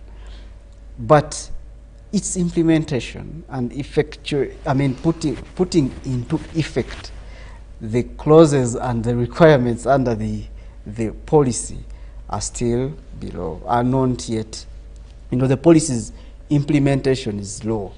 So we should enhance our policy implementation, because the policy speaks to how Uganda's organic products are on a high demand at the global level. So if we understand that our organic products are on a high demand, and we also understand that Uganda's agriculture system is, it has its own cultural connotations and how people deal with their farm, with their seeds, with themselves. So then let us build ourselves, let us build our systems so that we can create a narrative of Africa and, you know, contextualizing our own solutions tailored to our African problems. Now, you did say something about a captured seed system. Please elaborate more on that. You know, when you talk about the captured seed system, I want to mean, I mean that previously we have almost 4 multinational companies that control the global seed system. And beyond controlling the global seed system, they then go ahead to diversify or even scaling up their sources of income. And in this, I mean the pesticides, you know, the inputs. So the 4 corporations control all the input system. For example, today you have to go and purchase, you want to plant maize. All you have to do is go to the market and purchase that maize. And that maize is sold by a company. That company is going to sell you pesticides. It's going to sell you accompany this maize with this type of pesticides, you accompany this maize with this fertilizer, with this input. If you don't add this thing, it will not be boosted. So you find that the scale of input or even the production scale do not feed into the results of your efforts. For example, you could input in a farm, let me say 1 acre of maize, you inject in, let me say 2 million. And at the end of the day, because the market will be determined, the determinants will be at the market level, you find that there is a bumper harvest, and that bumper harvest will cause your maize a kilo to go at 500. And then you see yourself missing out on such, because you've made a lot of efforts and input financially for you to produce, and then you end up losing because the input was more than the products that you've gotten, the incomes from that. So by corporate capture, that's what we mean. That, for example, also to scale it up, we have the intellectual property regime, and in this intellectual property, it alludes to the fact that a company can own a gene in a seed. You know, for it, this has dated back from around 1980s, where court actions came in to determine and discuss whether someone can own a gene or a you know, and can own a gene into a natural, you know, substance. It's more of a scientific, but also court action took in itself to discuss this, and it conclusions have been coming up into the intellectual property rights and all that someone can own the contents in the seed, that gene. For example, then you can own a maize type of variety. You can even name it whatever you want. You've seen there are different names of maize. So these are owned by a particular company. Oh, how is that?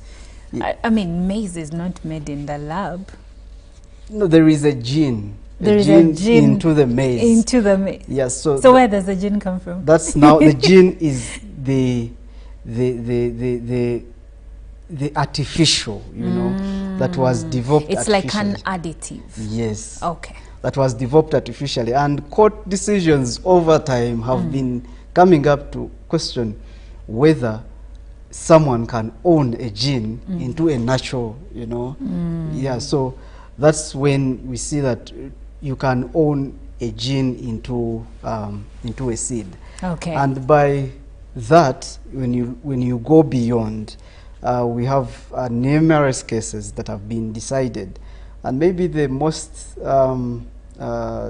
exciting case was of the Canadian case, where it was even termed as Goliath versus David. Goliath versus versus David. What happened in that case? In that case, it was Schema versus Monsanto, and in that case, Schema's garden was pollination, how pollination happens, and the discussion in that case was like Monsanto was claiming royalties out of the maize that was harvested by Schema, and in that case, this Schema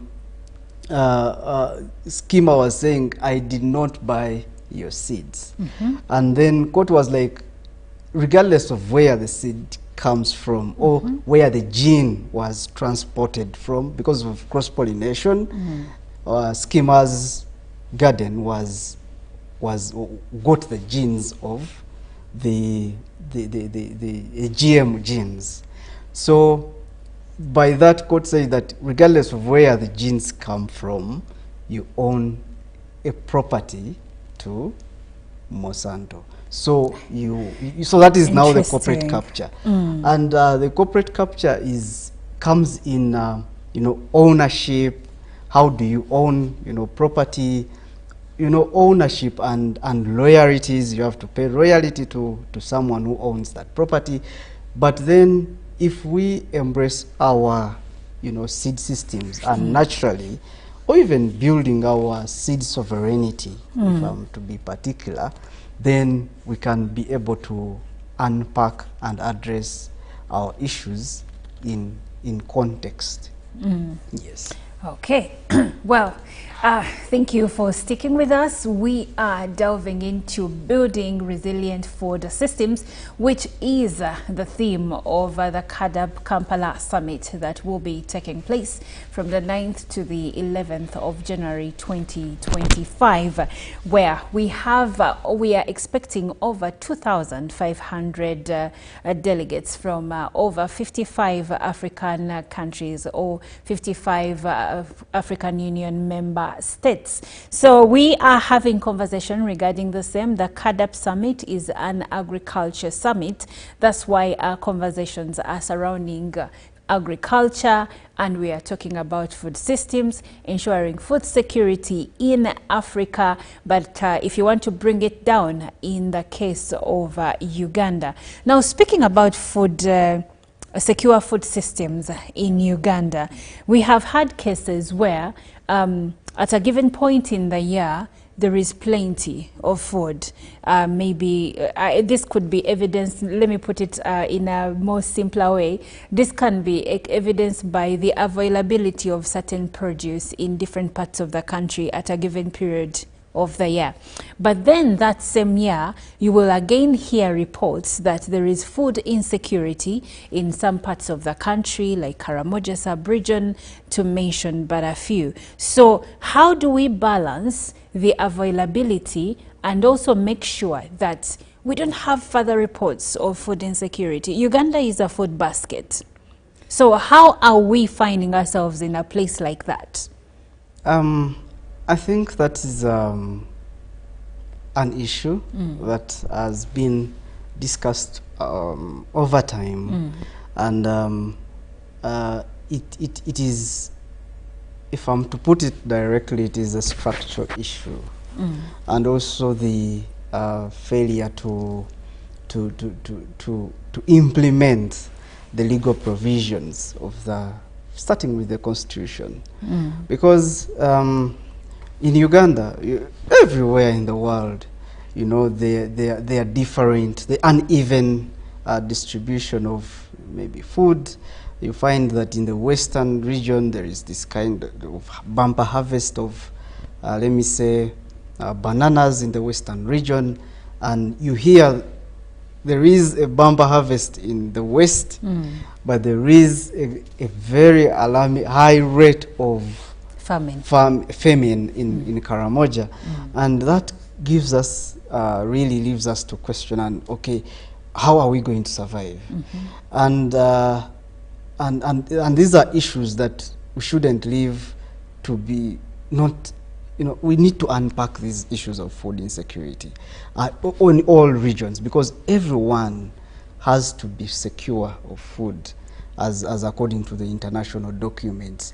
And when you look at this component, when we face food insecurities, one thing that that really our governments run to first is food aid.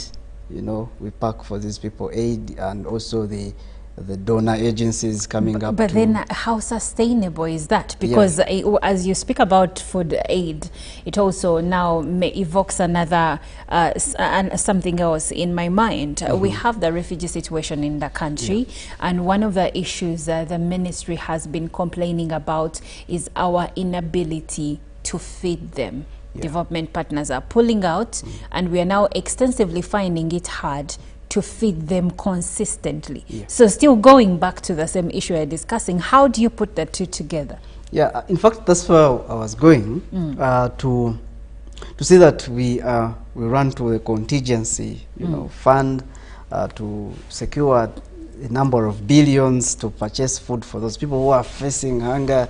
And then we also run to the food aid, to get some small, donations, as you've seen. That's in the short term. Yeah, for the short term. But then this should be an opportunity for us to identify the issues that the minute we can face hunger at any time. We can face issues of unsafe food at any time.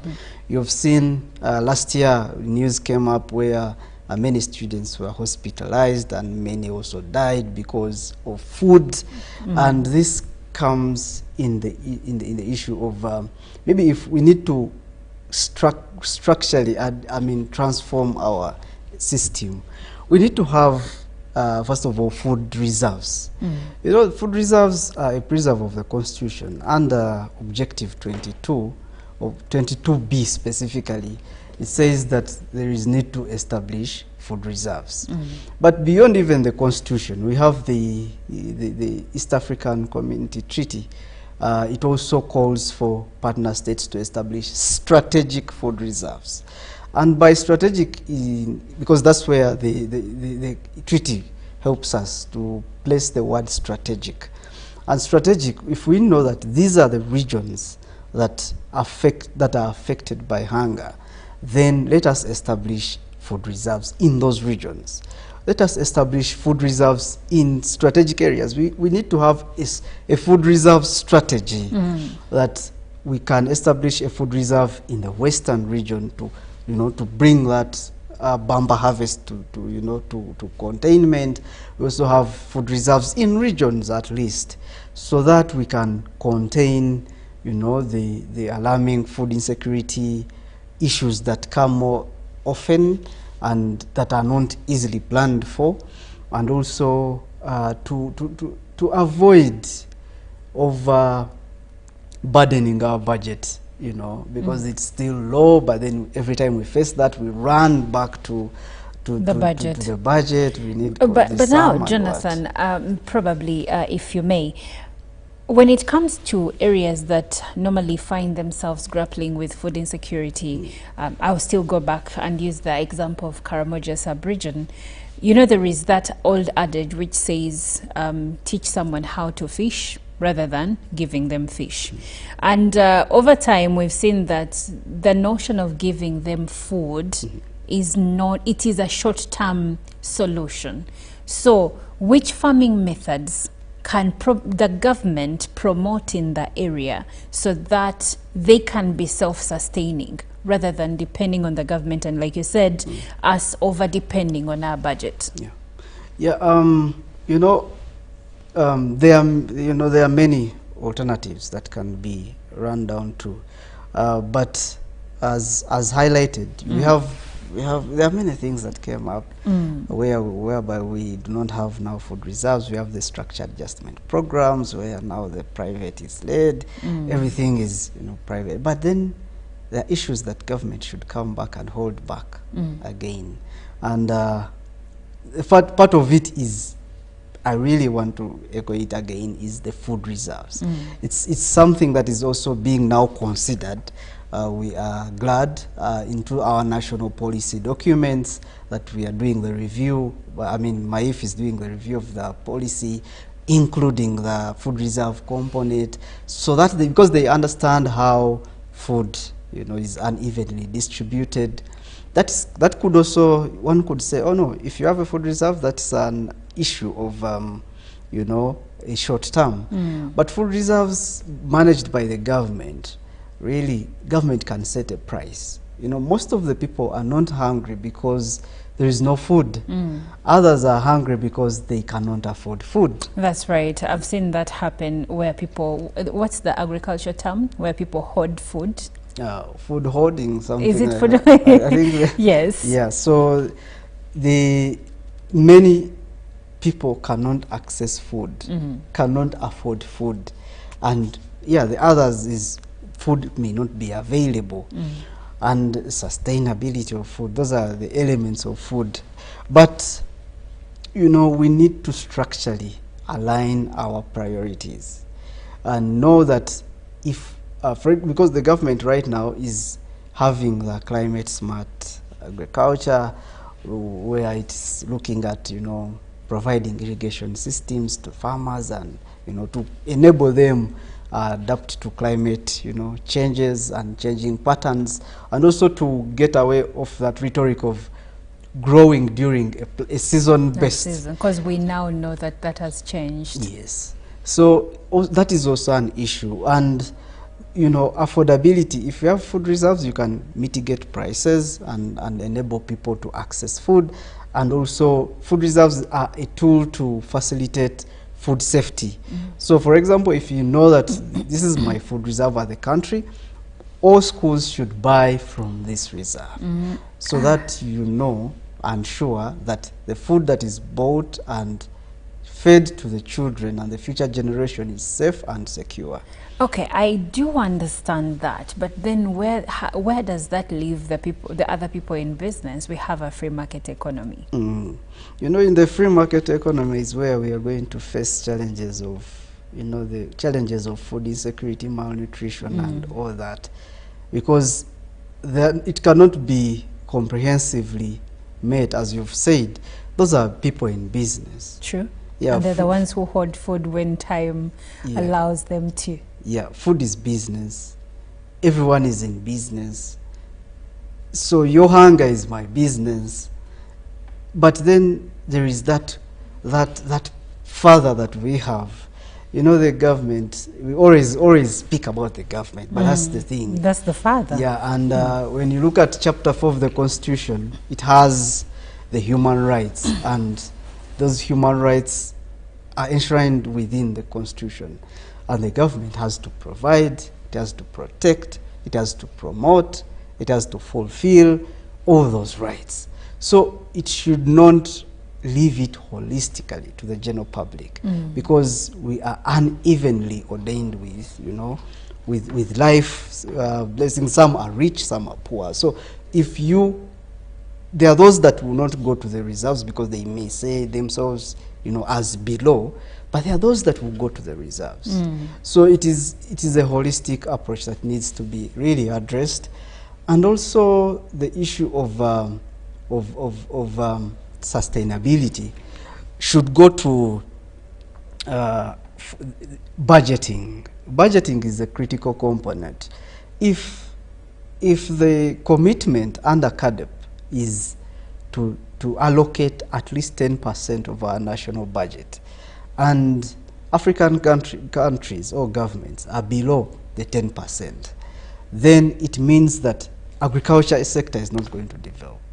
It's going to be a narrative that we are all over.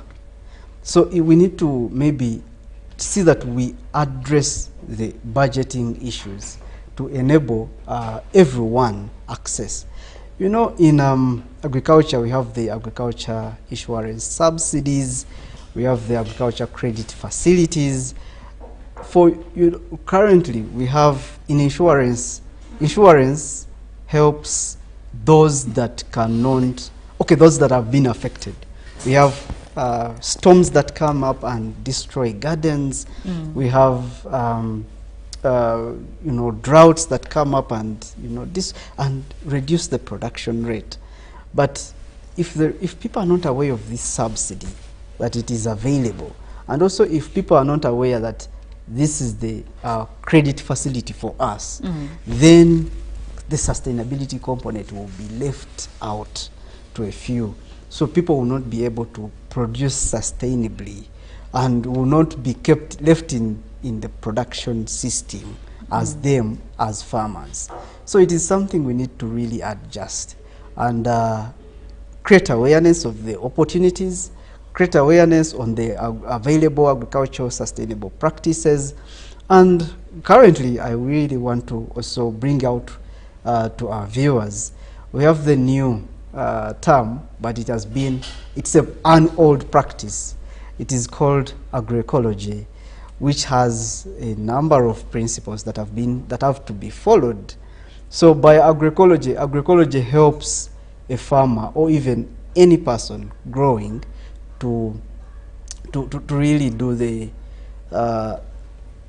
it is more of building resilience, using the environment to grow. So you can easily diversify your crop products and what. So if you're talking about the malnutrition rates, and we are only relying on a particular, we have run away from diversifying our gardens to going to a one crop, variety, and then at household, only that crop variety is fed at that household level. For example, go to regions like Muwende. They are mostly the growers of maize currently. It's the flagship district that produces lots of maize. And many people that are producing, or consumption rate starts at household. What you consume what you produce. So you find someone drinking porridge in the morning, posho at lunch, then porridge and posho in the night. So it is. So porridge serves as a breakfast, mid-morning Yes, snack. Then yes. Posho is for lunch and dinner, Yes. and in between meals. So basically, you're eating the same thing. You're not getting what you're supposed to get from different foods. Yeah. Yes. So there is no balanced diet. Yes, the same is happening in the Western, where we see an increase in food production, but we have high rates of malnutrition, whereby someone will feed on matoke morning, matoke But evening, even in matoke. Uganda here, people So- are feeding on matoke katogo in the morning, lunch Yeah. matoke manyige. So, but the issue comes in adopting the narratives that we can't really manage, because at the national level, at the household level, you can't. When you grow maize, for example, you spray maize, and when you spray maize, you kill everything else apart from the maize. So it means that you not have the vegetables that are going to grow, because many of our olden times in Uganda, we would see a plate having vegetables, these varieties, but because it comes from the garden, where the garden has a number of products or agriculture products or even plants in the garden, which is the case right now. It is really changing. Well, thank you so much, Jonathan, for educating us this morning. I've learned so much about agri-food systems, so thank you so much for coming through. Thank you too. And to all our viewers, let's really embrace this current debate on the CADAP processes. Let's also take part in the process. Let's contribute to the views, and also to hold our leaders accountable. And also let us know that we have lots of counterfeit agricultural products that are coming on our markets. Let's be cautious of what we eat, because it's what we really are. And then let us embrace the trade dynamics that are coming in to enhance agricultural production. Thank you. Well, Jonathan Lubega is the Program Officer, Agriculture Trade for Rural Transformation at Siatini. And we have been delving into matters Comprehensive Africa Agriculture Development Program, also known as CADAP, which will be taking place on the 9th of January to the 11th of January 2025 here in Kampala. So this week is going to be a beehive of activity, especially from around tomorrow going forward, because many delegates are starting to jet into the country, and also different heads of states from different African countries, ministers, development partners, many of them are jetting in. So there is going to be a lot happening here in Kampala, but we will be bringing you all the updates regarding the same. I'm Olive Monica Najuma. This is Good Morning Uganda. And now here's Doherty.